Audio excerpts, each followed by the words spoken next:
Hello guys, बहुत दिनों बाद आज हम मिले तो फिर बेसिक केमिस्ट्री तो फिर इस पे मैं आज आपको एक वीडियो बनाऊंगा क्योंकि बहुत लोग फेस कर रहे हैं। मतलब बहुत टेंथ के बच्चे जो फेस करते हैं कि बेसिक केमिस्ट्री आखिर होता क्या है। मतलब कुछ बच्चे जो बहुत रूरल एरिया से जब बड़े हो के मतलब इधर आते हैं शहर में, तो फिर उस वक्त थोड़ा प्रॉब्लम फेस होता है उनको ये सब्जेक्ट सीखने में। तो फिर कुछ कंसेप्ट मैं आपको सिखाऊंगा नाइन्थ के और फिर टेंथ के आपको सिखाऊंगा जो कि बेसिकली होंगे और ज़्यादा डीप नहीं होंगे।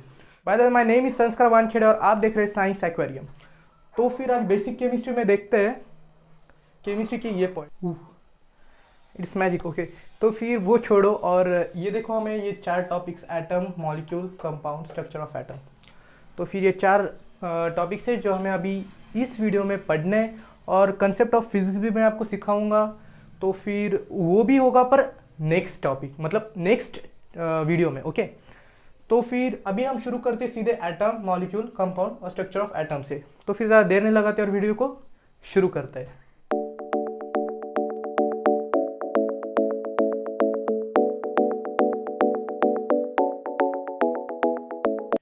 सो एटम्स, अभी ये एटम्स क्या होते हैं? एटम्स अभी एक बहुत जाने माने एक साइंटिस्ट है यार, उसको आप रिसर्चर भी कह सकते हो। तो फिर ज़्यादा इसमें मतलब ऐसा मत सोचिए कि बहुत हार्ड है यार, बहुत इजी है ये वैसे। तो फिर एक साइंटिस्ट है, नाम है जॉन डाल्टन। इन भाई साहब ने, इन सर ने एक मतलब उनकी जो थ्योरी थी एटॉमिक थ्योरी, उसमें उन्होंने बताया कि एटम्स आखिर होते क्या है, ओके। तो एटम्स मतलब कुछ डिफरेंट नहीं, बट कौन सा भी एलिमेंट लो या कौन सा भी मैटर लो, उसका जो सिंपलेस्ट फॉर्म है ना, सबसे छोटा वाला, जिससे जो जिसको कि हम मतलब हमारे नेक्ट आइज से देख नहीं सकते, ओके। तो फिर उसको बोलते हैं एटम। आप मतलब कौन से भी मैटर को छोटा कर जाओ, पीसेस पीसेस पीसेस, जब तक उसका एंड सबसे छोटा जो होता है ना, वो होता है एटम। ज़्यादा कुछ डिफरेंट नहीं, इसको बस इंग्लिश में ट्रांसलेट करके लिखना है और यही होते हैं एटम्स। तो फिर जॉन डाल्टन सर ने कुछ स्टेटमेंट्स भी दिए थे इसके। अभी वो क्या है, तो फिर उन्होंने बोला था atoms nor not neither be created, sorry, atoms neither be created nor be destroyed। यही आपने कुछ ऐसे statement law of conservation of शायद मास और इसमें देखा होगा एनर्जी में, okay. Energy can neither created और नॉट डिस्ट्रॉयड, ओके। वो दोनों भी एक ही है, पर इधर atom neither be created not be destroyed, वो हम उसको हम क्रिएट भी नहीं कर सकते, इतना छोटा पार्टिकल है, और उसको हम डिस्ट्रॉय भी नहीं कर सकते, उतना छोटा पार्टिकल है। दोनों में भी सिंपलेस्ट पार्ट ही, ओके। तो ये होते हैं एटम्स। और एक स्टेटमेंट उन्होंने दिया था इसका एटम्स के बारे में कि एटम्स जो होते हैं वो मतलब हर एक एलिमेंट के अलग अलग एटम्स होते हैं और उनके हर एक एलिमेंट के अलग अलग रेडियस होते हैं। जैसे कि हाइड्रोजन का अलग है और नाइट्रोजन, ऑक्सीजन, मतलब कोई भी एलिमेंट ले लो, पर उसका जो एटमिक रेडियस है वो डिफरेंट होता है। और सबका एटम सेम नहीं होता है, डिफरेंट होता है, पर वो उनकी एक स्टेटमेंट या एक कैरेक्टरिस्टिक बोलो वो एक सेम होती है कि वो सबसे सबसे सबसे सिंपलेस्ट पार्टिकल होते हैं और जो कि यूनिवर्स में एग्जिस्ट करते हैं, ओके। तो बस उसको ही आप एटम्स बोलो, उससे कुछ डिफरेंट नहीं है, बस इतना ही है, बहुत ईजी है वैसे। और फिर नेक्स्ट है कि मॉलिक्यूल, ओके। मॉलिक्यूल आखिर होता क्या है? Wait a minute, I will drop it.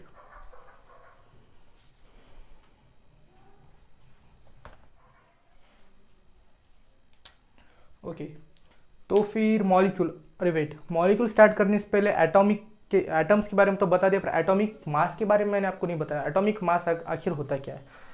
तो फिर एक डेफिनेशन लिख देता हूँ, पर वो बुकिश नहीं है, अगर आपको समझ आए तो वो भी मैं समझा सकता हूँ कि आखिर एटॉमिक मास होता क्या है। क्या? Atomic mass, okay. सुना होगा कहीं तो भी, डेफिनेटली सुना होगा, या टेंथ में हो या नाइन्थ में हो, पर सुना तो होगा। एट में ऐसी बात मतलब सिखाई जाती है या बोले जाते हैं टीचर्स के मुंह से। एटॉमिक मास आखिर होता क्या है? अमाउंट ऑफ मैटर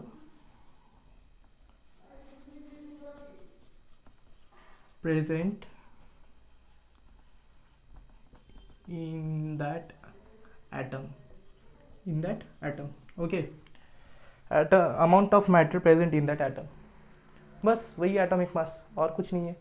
बस उसको न्यूमेरिकल फॉर्म्स में हमें रिप्रेजेंट किया जाता है, मतलब जैसे कि 12 है, 23, वैसे कुछ मतलब नंबर्स के फॉर्म में हमें रिप्रेजेंट किया जाता है उसका एटॉमिक मास आखिर होता क्या है, कितना वजन है उसका। और एक बताना चाहता हूँ कि मास और वेट में डिफरेंस है। मास और वेट सेम नहीं है। वेट में ये डिफरेंस है कि जो ग्रेविटेशनल फोर्स होता है, वो जितना ग्रेविटेशनल फोर्स हमारे बॉडी को अट्रैक्ट करता है उतना हमारा वेट होता है। और वैसे बोला तो भी चलेगा कि weight is directly proportional to gravitational force, और उससे कुछ डिफरेंट नहीं है। बट मास वो नहीं है, मास एक्यूरेट होता है। मास मतलब amount of matter present in the body, वो शायद आप एटम बोल लो या हम खुद बोल लो, ओके। तो इसमें ज़्यादा डिफरेंस नहीं है। तो फिर एटॉमिक मास एग्जांपल्स मैं आपको दे देता हूँ। कार्बन, उसका एटॉमिक नंबर क्या है? 6। हाँ, और एक एटॉमिक नंबर मतलब एलिमेंट्स 30 तक तो भी याद करके रखो यार, 10th में हो 30 तक तो भी याद करके रखो, ओके। C6 क्या है इसका एटॉमिक मास? 12। आप सोचेंगे 6 का 12, ओके करेक्ट है। अभी सोडियम, इसका थोड़ा डिफरेंट है, इसका 11 है ना, 11 बोलो एटॉमिक नंबर, 23 है एटॉमिक मास। कुछ ऐसे ही है, बहुत सारे एलिमेंट्स है जिसके एटॉमिक नंबर एक है, एटॉमिक मास डिफरेंट है, ओके। और एटॉमिक नंबर डिफरेंट मतलब इसमें कुछ नहीं, number of protons equals number of electrons, बस वही है कंसेप्ट, ज़्यादा कुछ नहीं है। एटॉमिक मास जैसे कि मैंने आपको ये दो मतलब है एक ही डेफिनेशन, वो मैंने बता दी है, ओके। सो इसको आप शायद याद मत कर लेना पर समझ लेना। एटॉमिक मास मतलब कुछ नहीं, amount of matter present in that atom. Matter कितना प्रेजेंट है बस वही वहाँ पे मतलब क्या बोल सकते हो उसको, महत्व दे सकते हो, ओके। तो फिर अभी जाते हैं मॉलिक्यूल्स की तरफ। तो फिर अभी ये मॉलिक्यूल, ओके मॉलिक्यूल, अभी कुछ नहीं बचा शायद एटॉमिक नंबर का या एटॉमिक जो एटम के बारे में, एटॉमिक सारी चीज़ें वो। तो फिर अभी ये मॉलिक्यूल, अभी ये मॉलिक्यूल क्या है? तो बहुत बार कंफ्यूज होता है मॉलिक्यूल क्या होता है या फिर कंपाउंड क्या होता है, ओके। तो मॉलिक्यूल कुछ डिफरेंट नहीं है। मॉलिक्यूल मतलब ग्रुप ऑफ 2 और मोर एटम्स। अब इतना तो दिमाग में रखो, ग्रुप ऑफ 2 और मोर एटम्स। अभी ये ग्रुप क्या होता है, मतलब 2-4 एटम्स को एक बार मिला लो यार, ग्रुप बन गया, वही एक आपका मॉलिक्यूल। सबसे सबसे यूनिवर्सल सॉल्वेंट ले लेता हूँ जो वाटर है, वो खुद एक मॉलिक्यूल है। कैसे? H2O है ना, इसमें हाइड्रोजन एटम है 2, ओके, ऑक्सीजन एटम है 1, ओके। तो फिर H2O हो गया, मॉलिक्यूल है। N2, 2 नाइट्रोजन के एटम्स N2, H2, H2 भी ले सकते हो। तो फिर ये बस यही मॉलिक्यूल्स है। और मॉलिक्यूल्स को आप डिफाइन करो तो बस इतना ही लिखो कि ग्रुप ऑफ 2 और मोर एटम्स, और एल्स एलिमेंट भी बोला तो भी चलेगा। तो फिर ओके ये मॉलिक्यूल। और नेक्स्ट है कंपाउंड्स, ओके। क्या? कंपाउंड्स।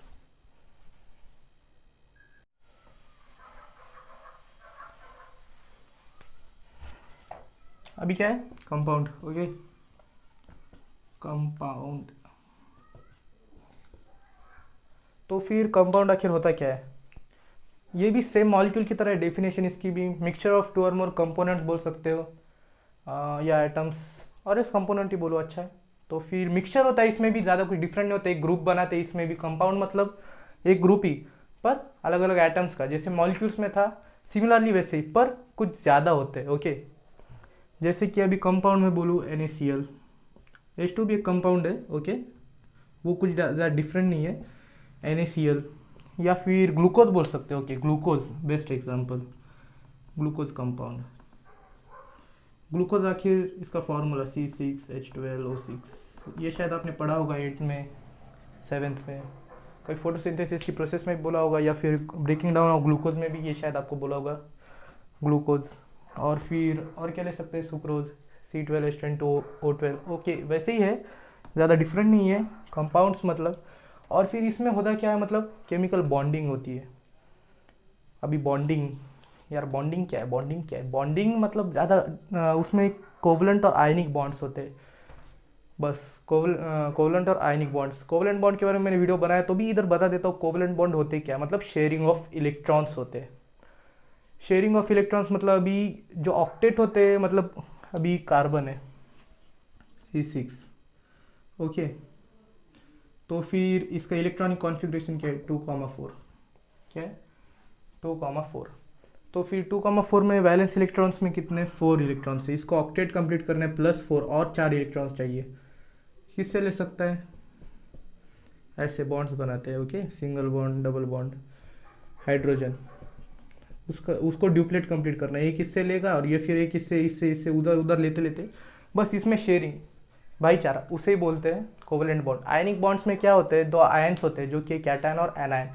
कैटायन अभी क्या है, कैटायन मतलब पॉजिटिव चार्ज, उतना ही याद रखो, पॉजिटिव चार्ज, इससे और अलग भी नहीं है, सॉरी, एनायन, आयन मतलब नेगेटिव चार्ज, ओके। अभी ये जो मैंने बताया ये कंपाउंड, इसे आयनिक बॉन्ड से बनाया गया, कैसे, Na के ऊपर पॉजिटिव, कुछ एलिमेंट्स ऐसे होते हैं जिन पे उनका एक चार्ज होता है, ओके, और वो अपने हिसाब से कितने भी मतलब डोनेट कर सकते हैं, मतलब जैसे उनकी रिक्वायरमेंट हो उस तरह से वो डोनेट कर सकते हैं या एक्सेप्ट भी कर सकते हैं, ओके। सोडियम पॉजिटिव चार्ज है, प्लस क्लोरीन नेगेटिव चार्ज है, इक्वल टू, मतलब इक्वल टू नहीं, अब ऐसे रिएक्शन बताया तो NaCl। ये केमिकल बॉन्डिंग्स में होता है, इससे कुछ और नहीं है केमिकल बॉन्डिंग। और वैसे बाय द वे मॉलिक्यूल्स में भी केमिकल बॉन्डिंग होता है, ओके। तो फिर बेसिक केमिस्ट्री में मैंने ये तो ले लिया, अभी दिमाग में चल रहा है स्ट्रक्चर ऑफ एटम क्या होता है, ओके। तो पहले इसको रफ कर देते हैं,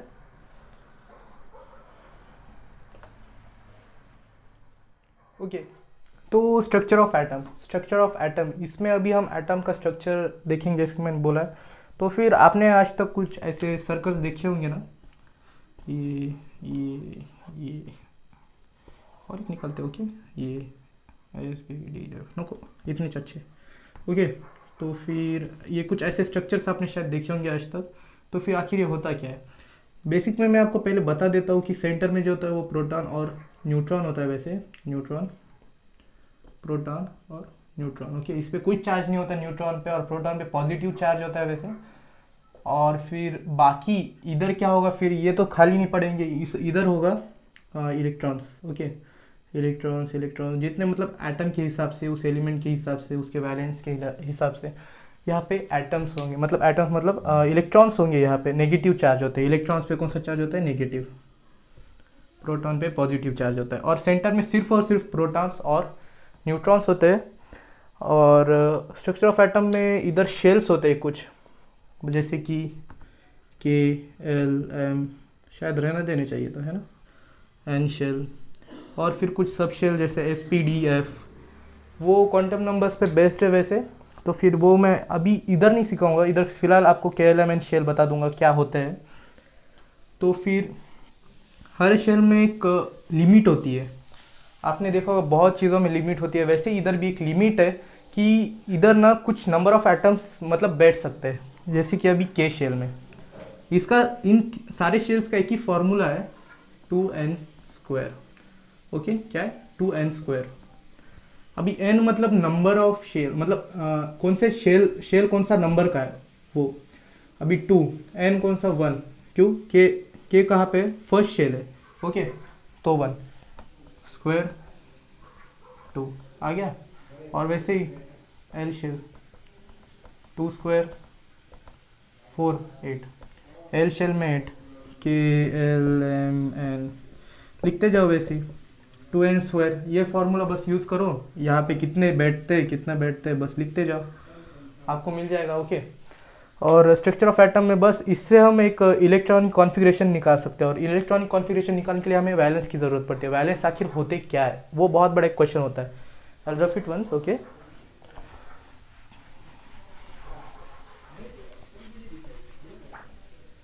वैलेंस इलेक्ट्रॉन क्या होता है, वैलेंस इलेक्ट्रॉन मतलब आउटर मोस्ट शेल में, आउटर मोस्ट शेल।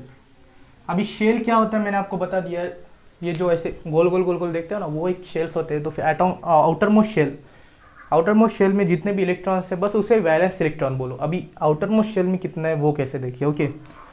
उसके लिए इलेक्ट्रॉनिक कॉन्फ़िगरेशन आना भी ज़रूरी है। तो फिर किसका देखते हैं, नाइट्रोजन का देख लेते हैं, ओके। नाइट्रोजन एटॉमिक नंबर है इसका 7, क्या है एटॉमिक नंबर 7। तो फिर KLMN जैसे मैंने बताया, तो फिर उसमें फर्स्ट शेल में 2 बैठते हैं, हाँ 2 इलेक्ट्रॉन्स। नेक्स्ट शेल में 2 है, 7 बनने के लिए और कितने चाहिए? 7 और 5 चाहिए है ना, 5 6 7 ओके 5 2,5। पर एक देखो सेकेंड इसमें कि एल शेल में 5 बैठते हैं डेफिनेटली, क्योंकि सेकेंड शेल में तो 2 स्क्वायर 4 8 बैठते हैं ओके। तो फिर 5 बैलेंस इलेक्ट्रॉन क्या है उसका? 5, ये है उसकी वैलेंसी। बस ये होती है वैलेंसी। और फिर इससे हम जान सकते हैं कि आउटर मोस्ट शेल में ये रिंगा रिंगा करते हैं ना, उसमें आउटर मोस्ट शेल में कितने हैं? 5 इलेक्ट्रॉन से। बस वैलेंस इलेक्ट्रॉन पता चल गया, आउटर मोस्ट शेल में कितने वो पता चल गए, इलेक्ट्रॉनिक कॉन्फ़िगरेशन सीख ली, और क्या सीखना, एटॉमिक स्ट्रक्चर हो गया। तो फिर बहुत हार्ड नहीं था। और वैसे आज के लिए बस इतना ही। तो फिर इसमें ज़्यादा कुछ हार्ड लगा तो मुझे कमेंट सेक्शन में बताइए, मैं उसको और एक बार रिप्ले करूँगा या इस पर और एक बार एक वीडियो बना दूँगा ओके। तो फिर बाय, आज के लिए इतना ही था।